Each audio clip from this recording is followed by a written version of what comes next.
அனைவருக்கும் வணக்கம். என் பொண்ணு ஜெயமுருக செல்வி ஐபிபிஎஸ்ல ரிசர்வ் லிஸ்ட்டில் செலக்ட் ஆகிருக்கா. 0.16 கட் ஆஃப் எடுத்திருக்கா. தொடர்ச்சியாக ஒரு 5 வருடங்களாக முயற்சி பண்ணி படிச்சுக்கிட்டே இருக்கா. ஃபஸ்ட்டு வந்து ப்ரிலிமினரி கொஞ்சம் கஷ்டமாக இருந்தது. அப்புறம் ப்ரிலிமினரி பாஸ் பண்ணாங்க. அப்புறம் மெயின்ஸில் கட் ஆஃப்லேயே குறைஞ்சி போச்சு.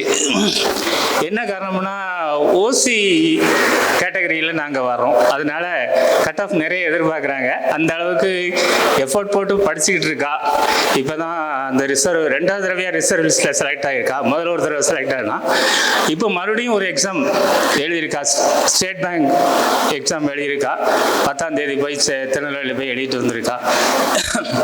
எனக்கு வந்து 2 பிள்ளைங்க. இவன் மூத்தவா. 2 பேருமே இன்ஜினியரிங் தான் படித்தா. இவன் வந்து இன்ஜினியரிங் படிச்சுட்டு நான் ஐடி ஃபீல்டு ஒர்க் பண்ண மாட்டேன் அப்படின்னு சொல்லிட்டா. சரி உன்னை என்னமா போகிறேன், நான் பேங்க் தான் எக்ஸாம் ப்ரிப்பேர் பண்ண போகிறேன் அப்படின்னாப்புல. எனக்கு ஊர் வந்து தூத்துக்குடி தான். நான் வந்து ஒரு ஸ்டேட் கவர்மெண்ட் எம்ப்ளாயி. இந்த கடந்த மாதம் தான் வந்து ரிட்டையர்ட் ஆகியிருக்கிறேன். 2nd லெவல் ஆஃபீஸராக இருந்து. என் ஒய்ஃப் ஒரு டீச்சர்.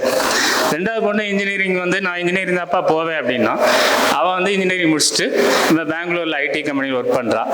சரி எல்லாரும் சொல்கிற மாதிரி தான் வயசு ஏறிக்கிட்டே போதே, ஏதாவது எக்ஸாம் பாஸ் பண்ணா இல்லை எக்ஸாம் எதுவும் பாஸ் பண்ணால் தான் அந்த மேரேஜ் பண்ணுவேன் அப்படிங்க.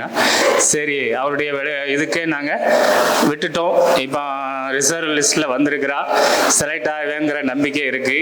இவ்வளோ காலம் எங்களுக்கு ஒத்துழைப்பு கொடுத்த சுரேஷ் ஐஏஎஸ் அகாடமி நிறுவனர்களுக்கும் ராஜா சார்களுக்கும் நன்றியை தெரிவித்துக் கொள்கிறேன்.